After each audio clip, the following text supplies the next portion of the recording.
Hello guys, welcome back to district exam channel. So guys, आज हम लोग Venn diagram का सेकंड टाइप पढ़ने वाले हैं। इससे पहले हम लोगों ने टाइप 1 पढ़ लिया था, जिसमें हम लोगों ने दो सेशन हुए थे, जिसमें हम लोगों ने क्वेश्चन भी किए थे, साथ में कंसेप्ट भी सीखे थे। जिसने भी अभी तक नहीं देखा है तो प्लीज आप लोग विजिट कर सकते हैं, डिस्क्रिप्शन में नीचे लिंक दे रखी है और आप लोग उनको देखकर कंसेप्ट अच्छा कर सकते हैं। तो आज चलिए हम लोग टाइप सेकंड पढ़ते हैं और क्वेश्चन पहले दिखाता हूं कि क्वेश्चन कैसे बनते हैं, इसका क्या कंसेप्ट लगने वाला है। तो चलिए देखते हैं।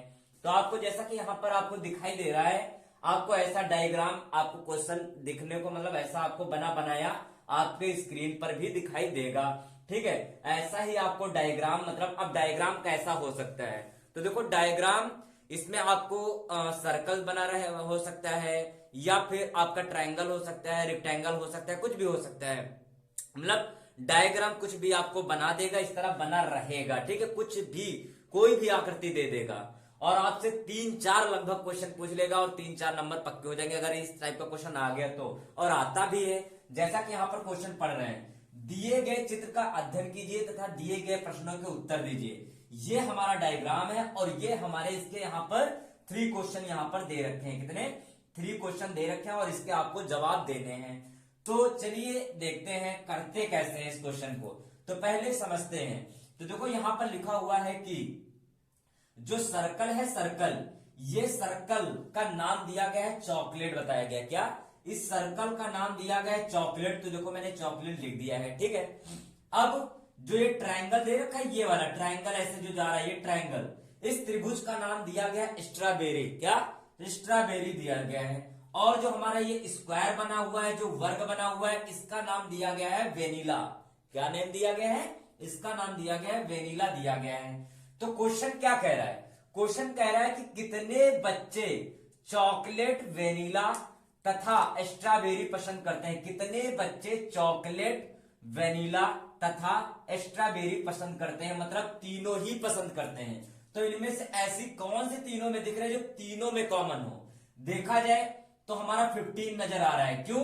क्योंकि देखो इसी, अब देखो ये हमारा ट्रायंगल के अंदर भी आ रहा है ना, ये देखो ट्रायंगल के अंदर हमारा आ रहा है स्ट्रॉबेरी। ठीक है, और वेनिला, वेनिला स्क्वायर को बताया गया ना, तो देखो स्क्वायर के अंदर भी यही आ रहा है, आ रहा है। चॉकलेट, चॉकलेट के अंदर भी आ रहा है। मतलब तीनों में अगर कॉमन दिख रहा है तो हमारा 15 दिख रहा है, जो तीनों का तीनों पसंद कर रहे हैं। तो इसका जवाब क्या हो जाएगा? इसका आंसर हो जाएगा पहले वाले का 15 आंसर हो जाएगा। बताओ ये चीज क्लियर हो गई है ना?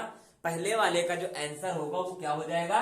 15 हो जाएगा इसका आंसर, क्योंकि तीनों में ही, इन तीनों में ही कॉमन हमारा क्या देख रहा है? 15, मतलब तीनों में है। सर्कल के अंदर भी आ रहा है, देखो सर्कल के अंदर भी आ रहा है। अब 15 वर्ग के अंदर आ रहा है, जिसको वेनिला बोला गया है, देखो वेनिला के अंदर भी आ रहा है। ठीक है, स्ट्रॉबेरी, स्ट्रॉबेरी हमारा ट्रायंगल को बताया गया, तो देखो ट्रायंगल के अंदर भी आ रहा है, मतलब तीनों के अंदर आ रहा है। तो इसीलिए इसका पहले क्वेश्चन का आंसर क्या हो जाएगा? 15 हो जाएगा। अब दूसरा क्वेश्चन देखते हैं। दूसरा, कितने बच्चे केवल स्ट्रॉबेरी पसंद करते हैं? कितने बच्चे ऐसे हैं जो केवल क्या पसंद करते हैं? स्ट्रॉबेरी पसंद करते हैं। तो केवल स्ट्रॉबेरी पसंद करने वाले बच्चे कौन से हैं? तो देखा जाए केवल स्ट्रॉबेरी पसंद करने वाले, कुछ क्वेश्चन में मिसिंग हो गया, केवल स्ट्रॉबेरी अच्छा, केवल स्ट्रॉबेरी नहीं, यहां पर लिख लो, क्योंकि स्ट्रॉबेरी के लिए फिर तो यहां पर आपका क्वेश्चन बन नहीं पा रहा है। हाँ, स्ट्रॉबेरी के लिए अगर देखा, यहां पर मैंने लिखा नहीं है, यहां पर लिख देते हैं। यहां पर मान लिया नहीं लिखा तो यहां पर 4 लिखा हुआ है, मैंने लिख दिया। ठीक है, केवल, क्योंकि अगर केवल बोला है, केवल स्ट्रॉबेरी पसंद करने वाले, तो केवल स्ट्रॉबेरी देखा जाए तो त्रिभुज ही तो है, केवल त्रिभुज में होना चाहिए, केवल उसी में होना चाहिए, त्रिभुज में होना चाहिए। अगर यहां पर ले लेते ना तो सब में मिक्सिंग हो रहा था। केवल त्रिभुज में केवल यही बाहर निकला है, यहां पर नंबर नहीं था, तो मैंने अपनी तरफ से ले लिया है, आपको समझ में आ जाए। तो यहां पर 4 मैंने ले लिया है। तो केवल स्ट्रॉबेरी पसंद करने वाला केवल क्या आ जाएगा आंसर? इसका आंसर हो जाएगा 4, इसका आंसर हो जाएगा। क्लियर हो गया ना? अब थर्ड क्वेश्चन कह रहा कितने बच्चे ऐसे हैं जो वेनिला और स्ट्रॉबेरी, मतलब दोनों पसंद करते हैं। कितने ऐसे बच्चे हैं जो वेनिला और स्ट्रॉबेरी दोनों पसंद करते हैं? वेनिला और स्ट्रॉबेरी, मतलब ये वाला नहीं पसंद करेंगे, चॉकलेट वाले नहीं, केवल स्ट्रॉबेरी और वेनिला पसंद करते हैं। ऐसे कितने बच्चे हैं? तो देखा जाए आपको 3 नजर आ रहा होगा, क्योंकि 3 हमारा किसमें है, वेनिला के अंदर भी आ रहा है और स्ट्रॉबेरी के भी अंदर आ रहा है। तो हमारे कितने वेनिला और स्ट्रॉबेरी पसंद करने वाले बच्चे हैं? तो इसका आंसर हो जाएगा 3, इसका आंसर राइट आंसर हो जाएगा। क्या इस पहले क्वेश्चन के थ्रू आपको कंसेप्ट और क्वेश्चन समझ में आ गए हैं? अगर आ गए हैं तो हम सेकंड क्वेश्चन देखो देने जा रहे हैं, इसका जवाब आपको जल्दी जल्दी से देना है। चलिए सेकंड क्वेश्चन लेते हैं। रहा सेकंड क्वेश्चन और चलिए क्वेश्चन को सॉल्व करते हैं। क्वेश्चन क्या है, दिए गए चित्र का अध्ययन कीजिए। तो वही चीज है, दिए गए प्रश्नों का उत्तर देना है। यहां पर ये हमारे प्रश्न है और ये हमारा डायग्राम दे रखा है।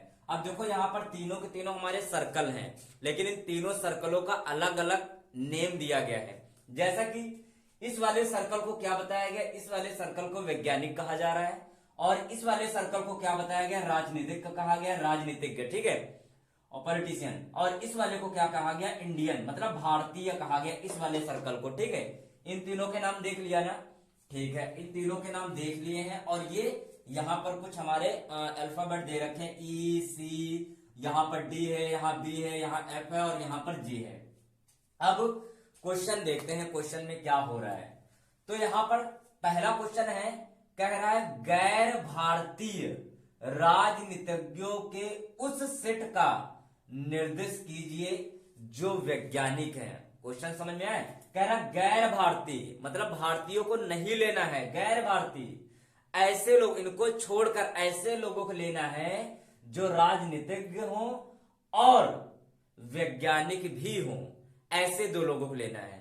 गैर भारतीयों को मतलब भारतीयों को छोड़ देना है, राजनीतिक को हो और क्या हो, वैज्ञानिक हो। देखो क्वेश्चन में लिखा है, तो अब यहां पर चलिए देखते हैं, जो क्या हो, केवल राजनीतिज्ञ हो और वैज्ञानिक हो। तो हमारा ये वैज्ञानिक है और ये राजनीतिज्ञ है, ये भारतीय वाला है। तो भारतीय वाला देखो हिस्सा यहां तक आ रहा है ना, यहां तक आ रहा है, तो यहां से इतना ये छोड़ देना है, इससे मतलब ही नहीं रखना है। अब राजनीतिक और वैज्ञानिक के दोनों में कॉमन क्या है जो दोनों में मिल रहा हो? तो देखा जाए डी, डी हमारा दोनों में मिल रहा है। डी मतलब हमारा वैज्ञानिक में भी है और राजनीतिक में भी है, और यही चीज पूछा है। तो हमारा आंसर इसका क्या हो जाएगा, इसका आंसर हो जाएगा डी, इसका राइट आंसर हो जाएगा, क्योंकि डी दोनों में है। आपको भारतीय वाला पोर्शन तो लेना ही नहीं है, ठीक है। तो इसका आंसर क्या हो जाएगा, पहले वाले क्वेश्चन का डी राइट आंसर हो जाएगा। अब सेकंड क्वेश्चन क्या कह रहा है, सेकंड कह रहा है केवल वैज्ञानिक जो भारतीय हैं, राजनीतिज्ञ नहीं है। यहां पर क्या कह दिया है, यहां पर कहा है कि केवल वैज्ञानिक और भारतीय है, मतलब वैज्ञानिक और भारतीय हैं लेकिन राजनीतिज्ञ नहीं है। इस वाले क्वेश्चन में इससे कोई मतलब नहीं रखना है, राजनीतिक वाला ये पूरा पोर्शन हटा दो, यहां से ये पूरा पोर्शन हटा देना है, ठीक है। तो कह रहा है केवल क्या हो, वैज्ञानिक हो, भारतीय हो। तो भारतीय वाला ये पोर्शन है और वैज्ञानिक वाला ये है। तो इन दोनों में अगर कॉमन देखा जाए तो दोनों में एफ हमारा मिल रहा है। एफ हमारा देखो वैज्ञानिक में भी आ रहा है ऐसे और भारतीय में भी आ रहा है। ये वाला पूरा पोर्शन हटा ही दिया मैंने, इससे मतलब नहीं कि खुद कह रहा है केवल वैज्ञानिक जो भारतीय हैं, राजनीतिक नहीं। तो हमारा एफ हमारा दोनों में कॉमन दिख रहा है। तो इस वाले क्वेश्चन का आंसर क्या हो जाएगा, इसका आंसर हो जाएगा एफ, राइट आंसर हो जाएगा। इतनी चीज क्लियर हो गई, अंडरस्टैंड हो गया ना सब कुछ, एवरीथिंग। तो चलिए अब थर्ड क्वेश्चन भी देखते हैं। कह रहा भाग डी द्वारा किन लोगों का प्रतिनिधित्व किया गया है। मतलब अभी देखो आंसर निकाला है, लेकिन क्वेश्चन देखो कैसे घुमा दिया कि भाग डी द्वारा किन लोगों का प्रतिनिधित्व किया गया है, ये चीज बताना है। तो भाग डी, अगर डी देखा जाए ना तो डी हमारा यहां पर देखो ये मिल रहा है, ठीक है। डी अगर देखा जाए, डी यहां पर ना लेकर मैं यहां पर ले रहा हूं, बी ले लूं, क्योंकि फिर क्वेश्चन एक जैसा हो जाएगा, वही आंसर आ जाएगा जो पहले का आया है। यहां मैंने बी ले लिया। तो भाग बी द्वारा किन लोगों का प्रतिनिधित्व किया गया है, देखो मैंने चेंज इसलिए कर दिया है ताकि आपको हर टाइप का क्वेश्चन समझ में आना चाहिए कि क्वेश्चन क्या क्या पूछ सकता है, इसलिए मैंने चेंज कर दिया, ठीक है। नहीं तो आंसर तो उस वाले का तो बिल्कुल आसान था, वही आ जाता जो पहले ऊपर दिया है। तो पूछा भाग बी द्वारा किन लोगों का प्रतिनिधित्व किया जा रहा है। अब देखते हैं यहां पर बी कहां है। तो बी हमारा देखो यहां पर ये बी बीच में दे रखा है, जो मतलब देखो राजनीतिक में भी आ रहा है, और इधर से देखा जाए तो देखो भारतीय में भी डी हमारा आ रहा है, बी आ रहा है, और देखा जाए वैज्ञानिक में भी हमारा बी आ रहा है। तो मतलब बी वाला जो आंसर होगा वो तीनों लोगों का प्रतिनिधित्व कर रहा है। तो बी जो है ठीक है, वो राजनीतिक है ना, पॉलिटिशियन कॉमा इंडियन और कॉमा साइंटिस्ट, इन तीनों का ही प्रतिनिधित्व कर रहा है। बी मतलब इन तीनों का ही प्रतिनिधित्व कर रहा है, वैज्ञानिक, राजनीतिक और भारतीय, इन तीनों का ही प्रतिनिधित्व कर रहा है। तो आपको ये वाला क्वेश्चन भी समझ में आ गया होगा। सो गाइस आज मैं केवल 2 ही क्वेश्चन, और 2 क्वेश्चन के अंदर उसमें 3 कराए, 3 क्वेश्चन इसमें भी कराए, ओवरऑल देखा जाए ना तो 2 क्वेश्चन के अंदर हम लोगों ने 6 क्वेश्चन कर लिए हैं। ठीक है, और इस पे आधारित हम और भी क्वेश्चन करेंगे। इसका एक नेक्स्ट सेशन आएगा जिसमें हम और सारे अच्छे मतलब थोड़ा और भी लेवल, हाई लेवल के क्वेश्चन लाएंगे। अरे हाई क्या है, कुछ भी हाई नहीं यार, सब इजी है। जब समझ में आ जाता है तो सब कुछ इजी लगने लगता है। तो इस पे और भी अभी हम क्वेश्चन कराएंगे अगले इसके नेक्स्ट पार्ट में कराने वाले। तो दोस्तों सेशन कैसा लगा है, सेशन अच्छा लगा है तो लाइक कीजिएगा, कमेंट में जरूर बताना, और चैनल पे नए हैं तो चैनल को सब्सक्राइब करें, बेल आइकन को भी प्रेस करें। फिलहाल आज के लिए इतना ही रखते हैं, धन्यवाद।